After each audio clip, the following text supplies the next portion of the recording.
I thought I'd tell you a couple of stories. There was a guy, listen to the sequence carefully, who was a cop, been a cop 6 months, in the San Francisco Bay Area. Went to a party, someone asked him what he would do with a gun. So he took out his pistol, he racked the slide to clear the round, pulled the magazine out, put the gun to his head, pulled the trigger, and of course blew his head off. Cool, okay? There was a guy up in northern Oregon who just got accepted to the police academy, and he was practicing fast drawing with a dry gun. His wife came in the living room, he drew the gun, pointed at her, pressed the trigger, a gun shot her, killed her, dead. Give you an idea. There was a guy who's the chief of police in Utah, kind of just like yesterday when we're like talking about this. He's teaching a concealed carry class, okay? He's waving a gun around in a room, and in the process, finger on the trigger, and kind of the loaded gun mode, shot himself in the ankle. I think it's cool, okay? And then one of my favorite ones, a guy who didn't have a drill but decided that what he would do was poke a hole through the wall so he could thread his cable TV wire through. So from the inside of the house, he pushes the trigger, punches a hole through the wall, and shoots his wife who's outside in the chest and kills her. Everybody got the stories, right? So it's real simple. It's always, in theory, a boring subject, but it's one that I believe in very strongly because those 4 incidents that I gave you are just one of many. You know what I mean? Yesterday, some cop put his gun on in the holster, went off, shot himself in the femoral artery, bled to death, you know, right now. And people go, well, you know, yeah, got it.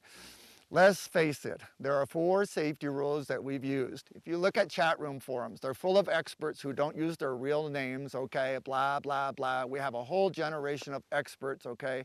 I'm not opposed to forums. All I'm saying is don't buy off. I saw one where a guy goes, those 4 safety rules, you know, all guns are loaded, don't point the muzzle at anything you don't want to destroy, keep your finger off the trigger till you're willing to shoot, and 4, be sure of your target and backstop. He says, those rules are archaic, we need to update those. I would point out to you and that idiot, okay, that we've trained hundreds of thousands of people off of those 4 safety rules, and those 4 rules that I just gave you, everybody that I mentioned in the first 5 incidents that shot themselves, any one of those would have helped prevent those particular problems. And every jerk who shoots himself with a gun or someone else, that all casts a light on all of us. It taints us all as gun owners when you have these people who are squirrels. So remember the 4 safety rules, and these 4 rules primarily were designed to be used for fighting.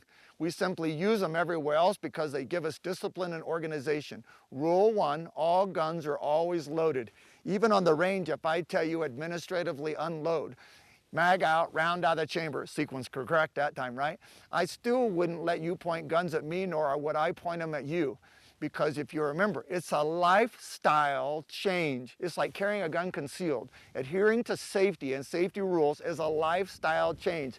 It's a modification. You have to alter your lifestyle. So 1, the guns are always loaded. All guns, all the time, no questions. Even if I'm using a plastic gun for a demonstration, I still don't cover my students, okay? And I wouldn't let them cover me. What's a plastic gun? It's a lifestyle. It's a way we think, it's how we function. 2, don't point the muzzle at anything you don't want to destroy, including yourself and other people around you.